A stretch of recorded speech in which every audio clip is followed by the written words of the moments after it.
Assalamualaikum warahmatullahi wabarakatuh.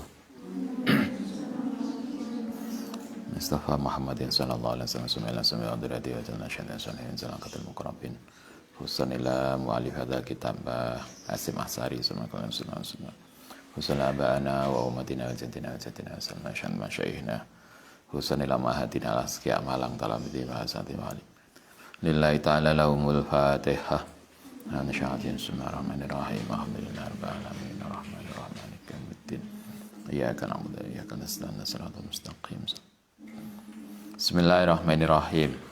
Pasal terakhir kayak malam ini pagi ini kita hataman. Bismillahirrahmanirrahim. Summa i'lam. Kemudian ketahuilah anama satemene barang tadzammanahu yang mengumpulkan atau yang mengandung hu ing ma apa hadal hadisu min malakil mauti saking malaikat maut wa mungkarin wa nakirin juga malaikat mungkar nakir wa ghairihim lan yang lain wa manazilil akhirati lan tempat-tempat di akhirat ada surga dan neraka iku min umuri mutasabiyati termasuk persoalan-persoalan mutasabihat apane waswan sifate iku la tariqa tidak ada jalan li ahadin fi idraki syai'in yang dalam mengetahui sesuatu min ausofiha saking sifat-sifatnya umur bil akli kelan akal. Informasi yang disampaikan sejak kemarin tentang malaikat maut, malaikat mungkar nakir, pertanyaan kubur dan yang lain itu informasinya tidak dari akal tapi dari wahyu. Jadi persoalan gaib, persoalan akhirat itu kita tidak dapatkan informasi itu dari akal. Akal kita kan nggak bisa membuktikan, empirik kita tidak membuktikan. Tetapi itu diinformasikan dari Kanjeng Nabi dari wahyu. Ada hal-hal yang kita bisa buktikan secara empirik. Ini gelas yang berisi air. Kebenaran gelas ini kita bisa buktikan secara empirik karena bisa kita lihat. Tapi ada sesuatu yang kita tidak bisa buktikan empirik, tapi pembuktiannya lewat logika. Ada contoh misalnya ini, kita ngaji, kita baca kitab. Kitab ini kalau secara empirik isinya apa? Deretan huruf. Secara empirik deretnya huruf. Tetapi sebetulnya kalau Anda baca kitab, Anda baca buku, yang ingin Anda pahami itu deretan hurufnya atau maknanya? Maknanya. Makna itu bisa kelihatan nggak? Tidak. Itu artinya makna itu ada, tetapi dia tidak bisa dilihat secara empirik. Jadi ada yang bisa dilihat, dibuktikan secara empirik dengan indrawi, tapi ada juga yang hanya bisa difahami oleh akal, yaitu makna. Ketika Anda baca buku, kita tidak ingin menangkap deretan hurufnya, tapi maknanya. Makna itu tidak kelihatan, tapi kita bisa memahaminya. Artinya, makna itu ada, tapi kita tidak bisa melihat. Nah, berarti ada sesuatu yang bisa difahami oleh akal, tapi tidak bisa dilihat oleh indera. Dua, ada lagi sesuatu yang nggak bisa difahami oleh akal, tidak bisa difahami oleh indera, tapi bisa difahami oleh hati. Contohnya apa? Rasa suka. Cinta itu kan punya logikanya sendiri toh. Enek arek ganteng banget, kaya, sugih, ganteng, tapi istrinya nilainya 6. Enek toh yang gitu. Atau dibalik, istrinya ganteng, istrinya cantik banget, suaminya koyo nggak imbang lah. Logika rasional kita ngatakan kalau ganteng mestinya itu ayu. Tapi tidak jarang yang ganteng gak untuk ayu, sing cantik gak untuk ganteng. Loh kok iso? Ya itu logika cinta. Itu bisa dirasakan dalam hati. Dia tidak bisa dibuktikan secara empirik, tidak bisa dinalar, tapi bisa dirasakan dengan hati. Ada yang bisa dilihat oleh empirik, ada yang bisa dibuktikan oleh akal, ada yang oleh hati. Tapi ada lagi informasi yang hati tidak, akal tidak, empirik tidak, informasi hanya dengan wahyu. Nah, itulah ini. Akhirat itu informasinya oleh wahyu. Karena itu kalau kita ngaji filsafat ada namanya siapa namanya? Sampai lupa saya. Biasanya ingat. Ada seorang tokoh besar di barat, beliau mengatakan begini, ada sesuatu yang secara empirik nggak bisa dibuktikan, secara logis nggak bisa, tetapi mau nggak mau kita harus yakin. Itu yang apa istilah dia. Jadi kita hanya bisa meyakini saja, karena kalau tidak itu semua tatanan itu menjadi nggak logis. Jadi logika kita tidak bisa, tetapi kita harus ada. Dia mengatakan satu adalah keberadaan Tuhan. Tuhan itu tidak bisa dibuktikan secara logis. Sehingga orang yang mempercayai Tuhan, kata dia, itu sebetulnya nggak punya bukti. Begitu juga orang yang nggak percaya Tuhan, itu juga nggak punya bukti. Orang ateis yang nggak percaya Tuhan, mereka nggak bisa membuktikan bahwa Tuhan itu tidak ada. Kita yang mengaku Tuhan, itu sebenarnya juga nggak bisa membuktikan tentang keberadaan Tuhan. Karena memang informasi tentang Tuhan itu kan wahyu, bukan lewat logika. Karena itu kata dia, orang yang membuktikan Tuhan dan orang yang tidak percaya Tuhan sesungguhnya sama-sama nggak punya bukti logis. Tetapi kita harus tetap memastikan Tuhan itu ada, karena nggak mungkin semesta ini muncul dengan sendirinya.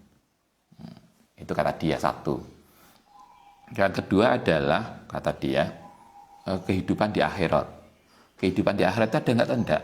Kata dia, logika kita tidak bisa membuktikan akhirat itu ada atau tidak.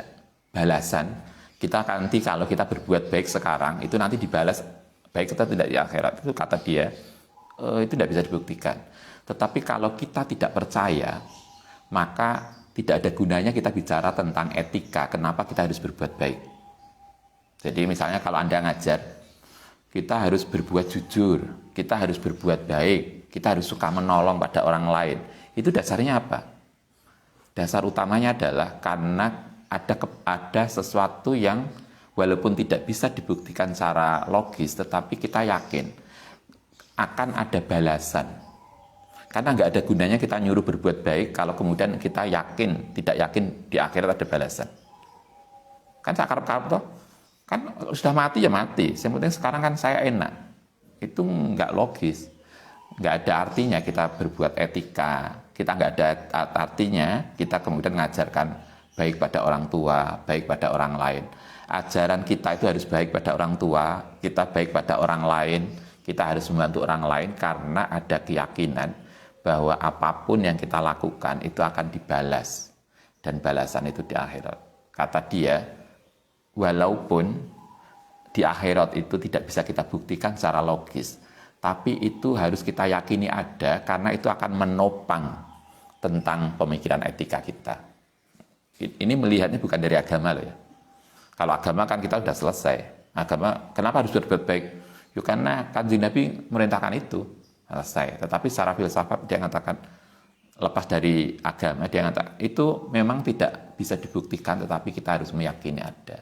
Jadi kita memahaminya secara a priori, percaya aja. Dalam hidup kan memang ada tuh hal-hal yang jangankan ada, yang akhirat. Sekitar kita loh, ada yang hanya kita bisa percaya saja. Contoh paling mudah, Anda kapan lahir? Tanggal berapa? Anda bilang, Ustaz, saya lahir tanggal, sekarang tanggal berapa? Anda bilang, saya lahir tanggal 15 November, Ustaz. Anda tahu? Enggak, itu katanya orang tua. Saya lahir tanggal 15, itu informasi dari orang tua. Kita hanya percaya informasi saja. Ada toh, kalau Ustaz punya orang, punya teman, punya saudara itu kan, anaknya itu ditulis di buku akte kelahiran, itu nggak cocok. Jadi dia punya anak 3, akte kelahirannya itu nggak cocok dengan hari lahirnya, karena yang ditulis di akte kelahiran itu disesuaikan dengan hari baik. Jadi misalnya dia lahir Selasa Senin misalnya, ini Senin apa? Misalnya Senin Kliwon yang dianggap tidak bagus, maka kemudian wah hitungannya nggak bagus ini, hitungan Jawa nih. Kliwon berapa, Senin berapa, hitungannya apa nggak beruntung itu apa? Nggak hoki. Kemudian diganti tanggalnya, diganti Selosone atau Ahadnya, sehingga kemudian hitungannya bagus. Coba itu kan artinya kita lahir kapan kita tidak bisa membuktikan sendiri, tapi itu hanya kita percaya. Sama dengan Anda, ayah kita siapa? Ayah saya itu bener. Itu kan kita hanya percaya. Yang tahu ayah kita itu kan ibu kita. Ini kan? Karena ibu kita dengan laki-laki itulah yang tahu siapa yang bersama ibu kita. Jadi siapa ayah kita itu kan sebetulnya hanya kita yakini saja. Artinya ada di dalam kehidupan ini, jangankan akhirat. Yang kecil-kecil, yang dekat, ini kadang hanya bisa kita percaya saja. Mbah Hasyim mengajari kita tentang malaikat maut, mungkar nakir, pertanyaan kubur, persoalan akhirat, itu nggak bisa difahami oleh nalar, tetapi dia bisa kita terima informasi itu dari wahyu. Fayakunu, karena itu mongko ono sapa al abdu, seorang hamba bi kelanma iku mubtala, diuji binafasil itikoti dengan persoalan itikot. Lahueru bukan yang lain. Ini persoalan keyakinan.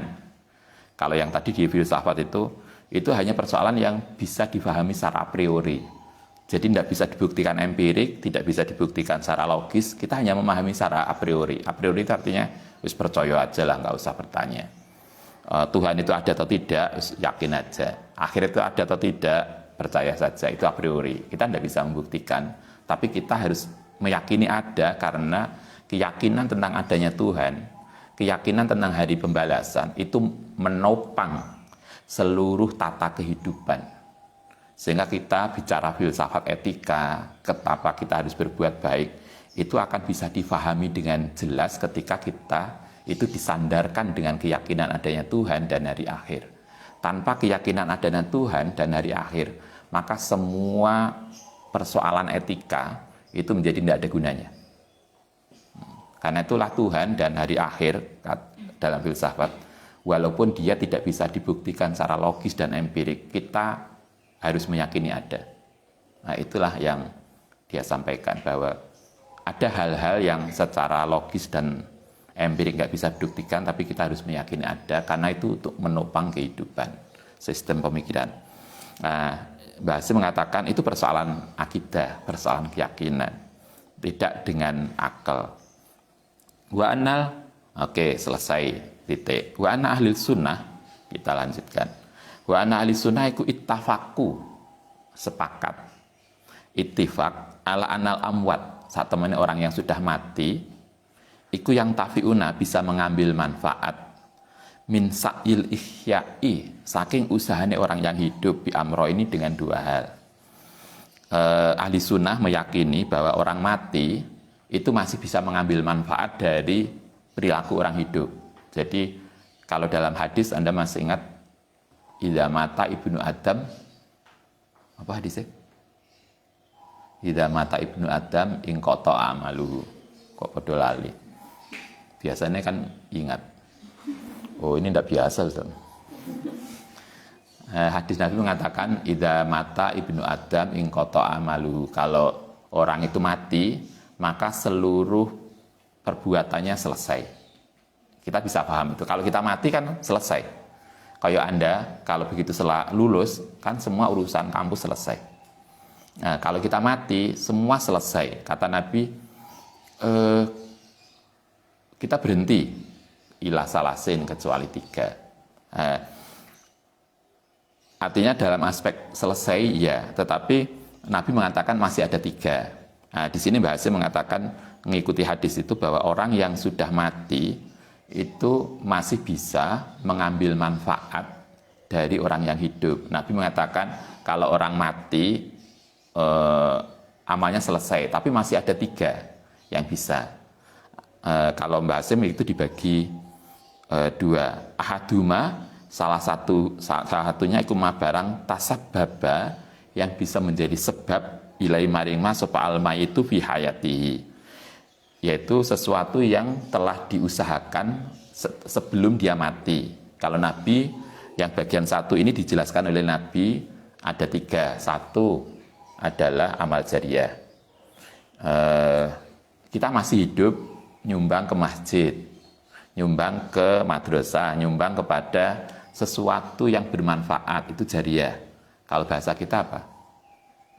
Kalau kita bisa membagi amal itu ada dua, amal konsumtif dan amal produktif. Itu kan kalau itu kajian ekonomi ya. Ekonomi itu kan ada usaha konsumtif, ada produktif. Kalau kita ngasih kepada seseorang, ada orang ngemis, kemudian kita kasih, Mbah ini makan, ini makanan, monggo dimaem. Itu berarti kita membantu secara konsumtif, karena habis pakai. Kalau Mbah ini ada, jenengan punya usaha, ini ada modal, mesin jahit, jenengan bisa pakai untuk usaha. Itu berarti pemberian produktif, karena kemudian barang yang kita berikan itu masih bermanfaat.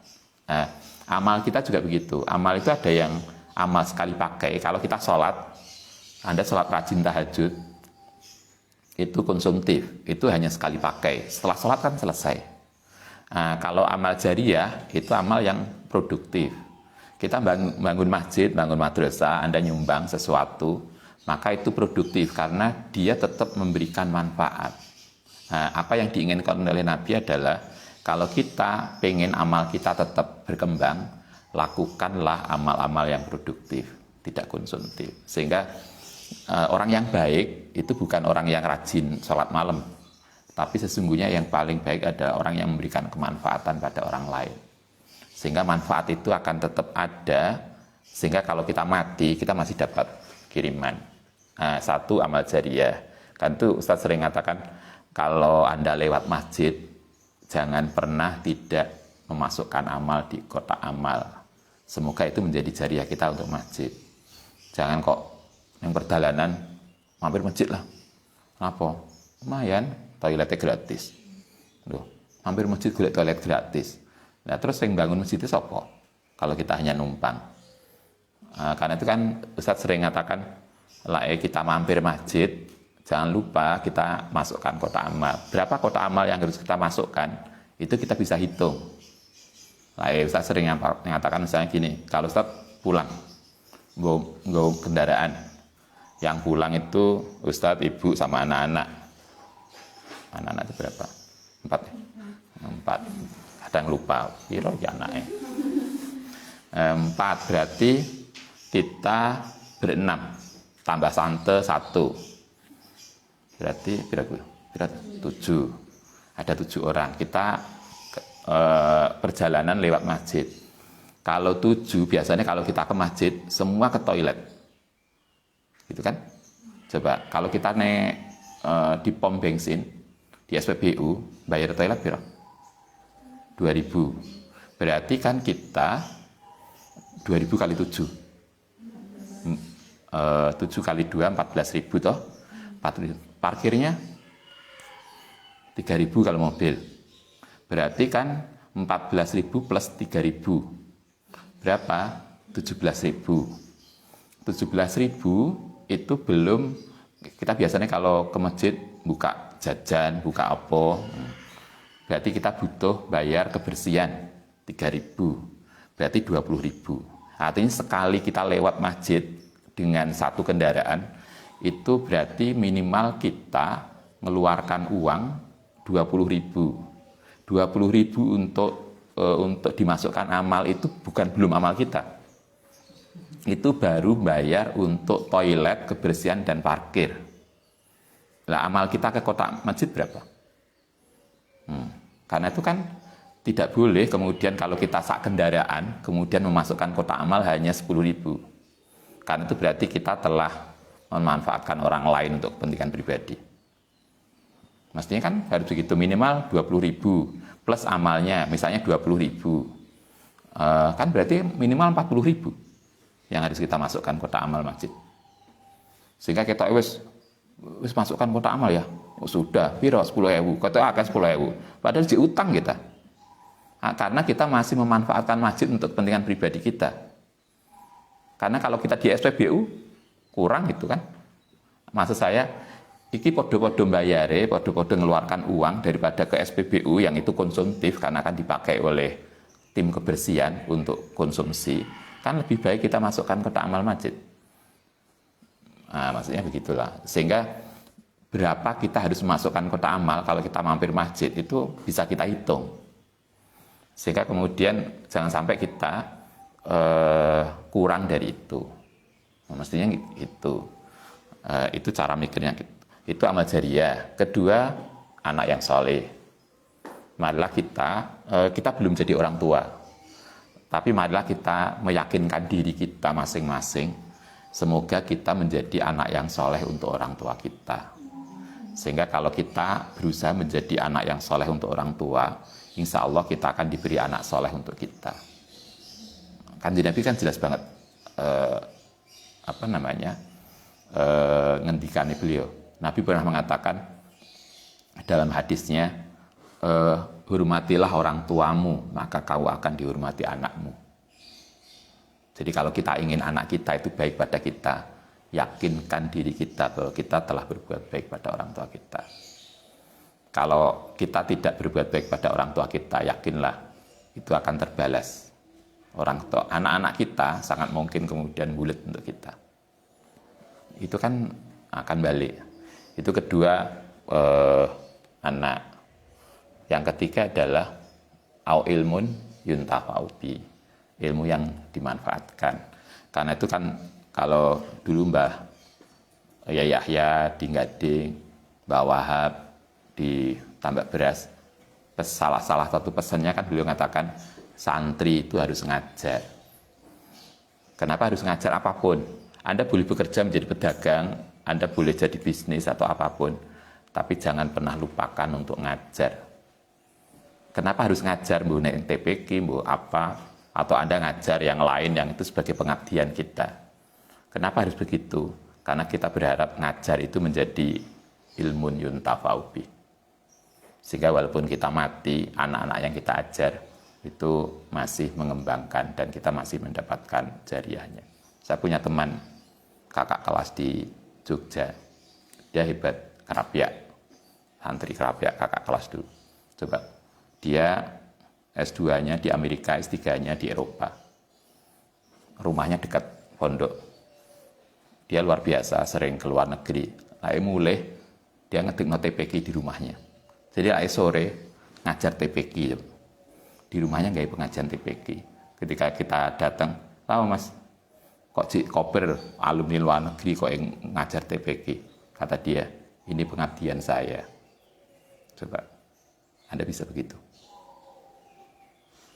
Ini pengabdian saya, semoga ini menjadi jariah. Kalau saya di kampus kan saya dibayar. Di sini saya nggak dibayar. Inilah pengabdian saya. Kita harus ada itu. Itu sebagai au ilmun yuntafa'u bih.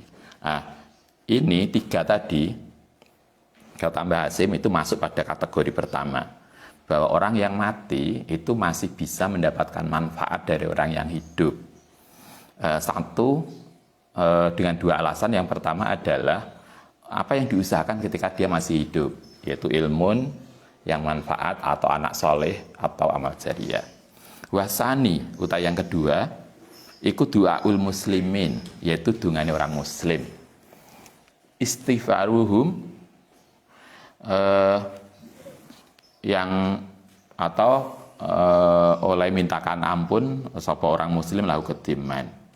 Wasadaqatu lan sedekah, wal haju lan haji anhu. Yang kedua adalah hal-hal yang tidak terkait dengan keluarga. Kalau anak soleh itu kan keluarga, atau ilmu yang manfaat karena kita usahakan.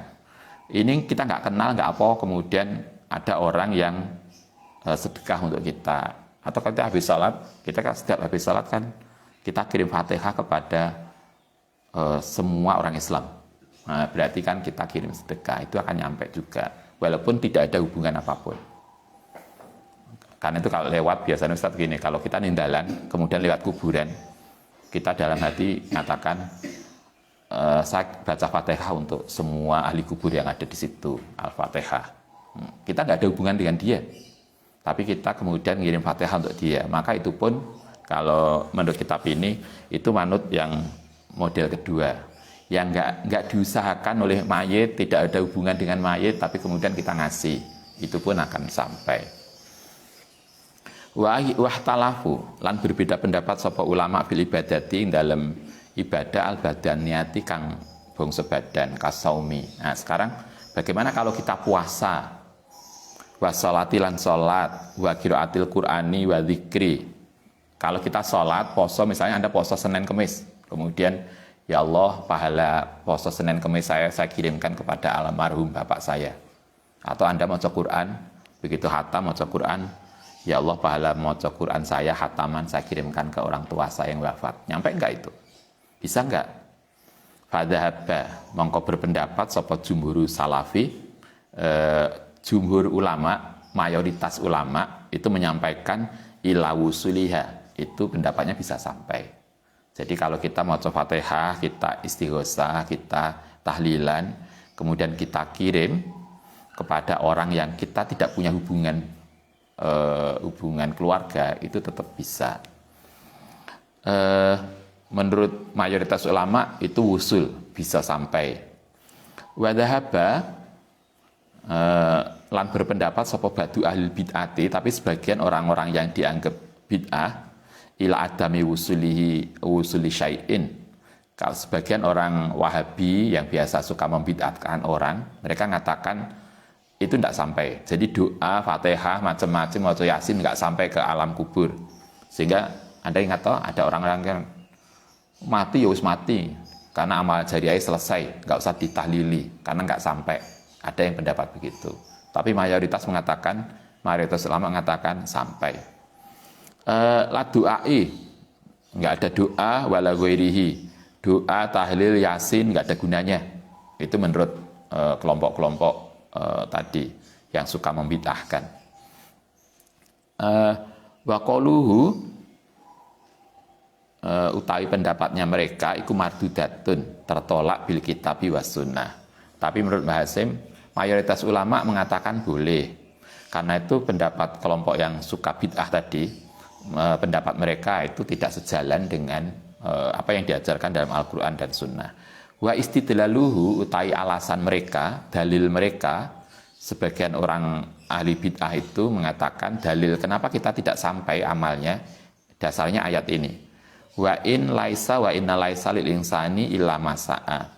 Wa in hakane kelakuan laisa ora iku ora ana lil insani kedhe manusa illa masa'a. Ilama kecuali barang sa'a yang mengusahakan. Ayat ini mengatakan bahwa seseorang itu hanya akan mendapatkan sesuatu yang dia usahakan saja. Sehingga kalau saya tidak punya amal jariah, saya tidak dapat. Sehingga kalau ada orang lain kemudian ngirim ke saya, nggak boleh. Nah, itu alasan mereka. Alasan ini, kata Mbah Hasim, iku madfu'un, tertolak. Bi'anahu karena saat teman Allah Ta'ala Subhanahu wa Ta'ala iku lam yanfi, tidak menafikan intifa'ar rajuli, mengambil manfaat seseorang bisa yighairihi, kelawan usahane orang lain. Innama nafa krono menafikan sapa Allah milka ghairi sa'yihi, ing memiliki usaha liyane. Lain Mbah Hasim menafsiri begini, ayat ini tidak yang dimaksudkan dengan wa inna laisa lil insani illa ma sa'a itu adalah artinya kita tidak boleh mengambil manfaat, yang nggak boleh itu memiliki amal orang lain. Kalau Anda yang puasa, saya nggak bisa mengatakan puasane mbak iku milikku, pahalanya nggak bisa. Kenapa? Karena saya tidak melakukan. Yang nggak boleh adalah menguasai amal orang lain. Dia kan anakku, karena itu amal anakku menjadi milikku, nggak bisa. Nah, ayat ini sebetulnya begitu. Manfaat kalau tafsiran Mbah Hasim. Ayat ini menjelaskan tentang tidak bolehnya kita menguasai amal orang lain. Tapi bukan berarti mengambil manfaat, beda lah ya. Kalau Mbak Hasim mengatakan menguasai dengan mengambil manfaat, beda. Yang nggak boleh adalah menguasai amal orang lain. Orang tua mengatakan, Duk, karena kamu anakmu atau seorang suami, karena kamu istrimu, maka posomu tak ambil. Nggak bisa.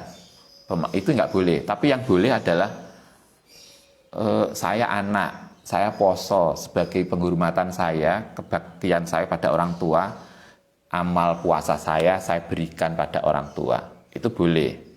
Yang nggak boleh adalah mengambil paksa. Mengambil dari orang lain itu nggak boleh. Tapi kalau ada orang lain kemudian mensedekahkan, nah itu boleh. Kan beda toh perspektifnya. Sama dengan kalau Anda hutang. Misalnya Anda hutang ke Ustadz. Yang nggak boleh adalah, nggak apa-apa hutang berapa? 1 juta ya. Nanti ingat loh ya, nanti kembali sebulan ditambah 100. Itu nggak boleh. Karena saya mempersyaratkan 1 juta bali 100. Itu berarti riba. Itu nggak boleh begitu. Tapi kalau dari Anda sendiri kemudian bilang, Ustaz, saya terima kasih telah dibantu. Ini sebagai terima kasih saya. Saya nggak dipaksa. Ini saya tambahi 100. Podo kan, podo tambah 100. Tapi akadnya kan beda.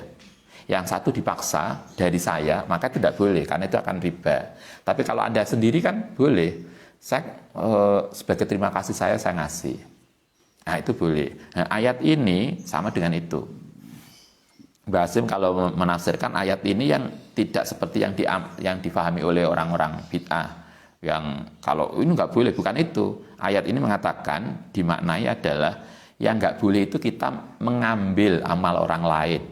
Sehingga yang bisa kita miliki dari amal itu ya amal kita sendiri. Kita nggak boleh mengambil amal orang lain.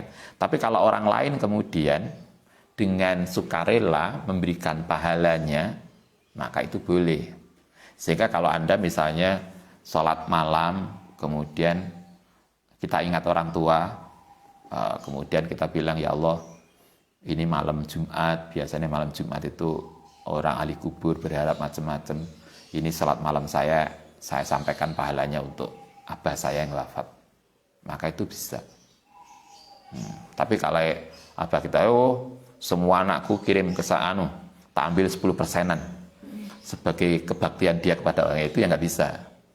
Jadi yang nggak bisa adalah ayat ini yang maksudnya adalah bahwa kita tidak bisa mengambil amal orang lain, sehingga amal itu adalah ya ila masa'a, kecuali yang kita usahakan sendiri, nggak bisa mengambil. Tetapi itu tidak berarti menunjukkan kita tidak bisa menerima apa yang diberikan orang lain. Lam yanfi nggak bisa igori wa innama nafa, tetapi maksudnya menafikan sapa Allah milka ghairi sa'ihi wa imma sa'i ghairihi, anapun segala sesuatu yang diusahakan oleh orang lain iku fahuwa mongko kedue ghairi iku milku sa'ihi, memiliki apapun yang diusahakan, apapun yang amal yang kita lakukan itu milik kita, tidak bisa dirampas oleh orang lain. Sehingga jangan khawatir kita akan kehilangan amal, karena amal kita itu untuk kita, tidak mungkin diambil orang lain. Tapi fa in sa'a, mengkalamun menghendaki sapa man ayubadilahu, untuk menyerahkan sapa man hu ing amali ghairihi, boleh. Kalau dia ingin, ya Allah, pahala amal saya ini tadi saya maca Quran, pahala maca Quran saya kirimkan ke umi kita yang wafat, adik saya yang wafat, maka boleh. Orang yang memiliki amal boleh untuk mensedekahkan amalnya. Kayak kita, saya punya ini gelas ini miliknya Ustadz, Anda tidak bisa merampas ini. Yang Anda miliki adalah gelas Anda sendiri. Anda tidak bisa mengambil paksa, ini milik saya. Tetapi ketika ini milik saya, kan saya boleh, ini Mbak sampean ngelak, tak kasih. Nah, dari yang memiliki boleh menyerahkan, mensedekahkan pada orang lain atau tidak, itu hak yang memiliki. Tapi orang lain tidak bisa mengambil paksa. Itulah yang dimaksudkan wa inna laisal insani lama sa'a. Kalau dia mau, dia boleh menyerahkan amalnya itu kepada yang lain. Wa in sa'a, namun dia mau ayub kiyahu, untuk menetapkan sapa man hu ing amal li nafsihi. Jadi amal yang kita miliki boleh tetap untuk diri kita sendiri atau sebagian kita sedekahkan. Karena itu Anda masih ingat kalau ada orang wafat, kemudian kita istilahnya apa? Fidaan. Ngerti fidaan ya? Menebus dosa. Kalau ada saudara kita, orang tua kita itu wafat, kemudian kita diajarkan maca surat Ikhlas. Itu berapa ribu kali? 40.000 kali ya? Pira? Ada surat Ikhlas atau zikir la ilaha illallah. Yang sering, yang umum itu biasanya surat Ikhlas. 100.000 ya. 100.000 maca surat Ikhlas, kemudian kita bagi yang dibaca selama sepekan. Biasanya sampai pitung dinane.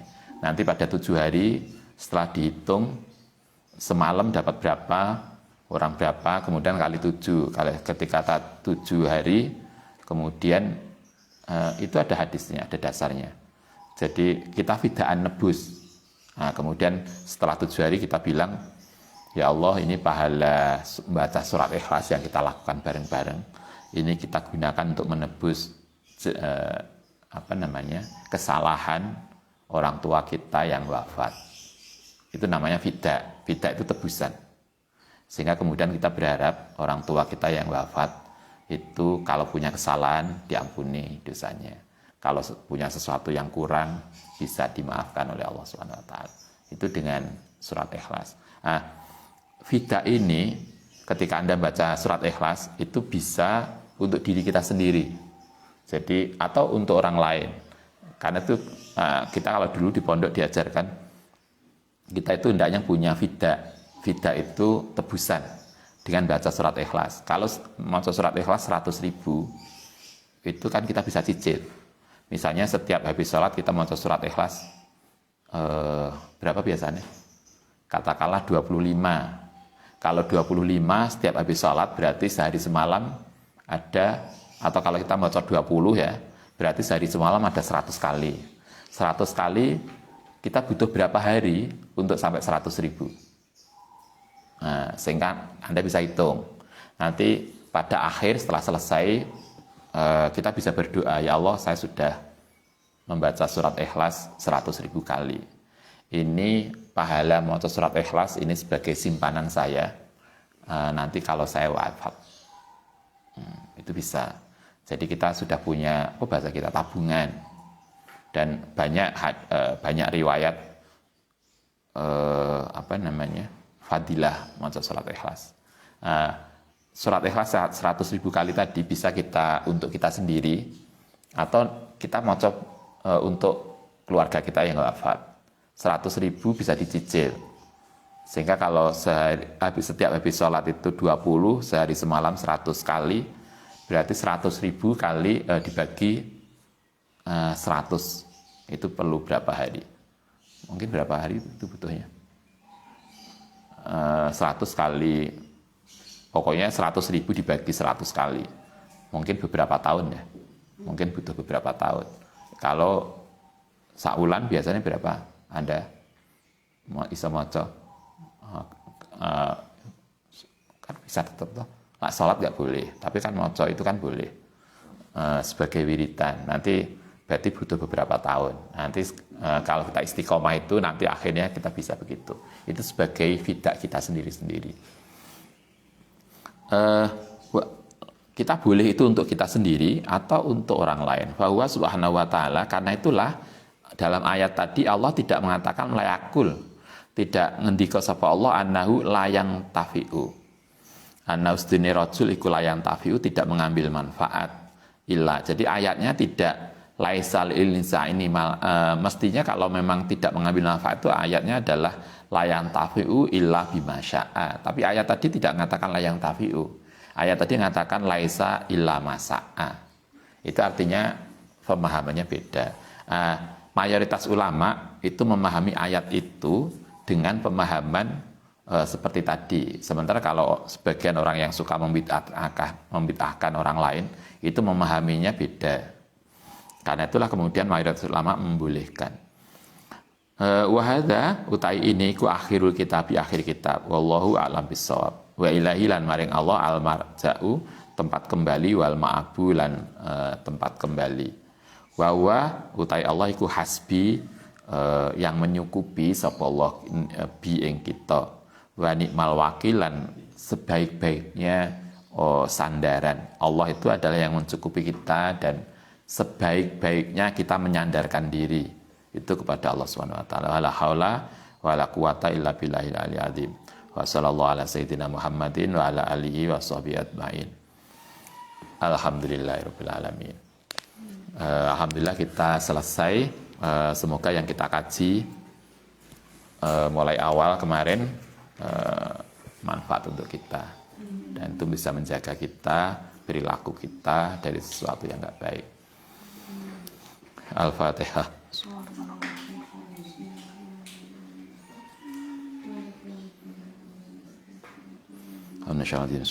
Allahumma shalli ala sayyidina Muhammad wa ala ali sayyidina Muhammad sayyidil awwalin wal akhirin wa ahsana rasulullah ajma'in.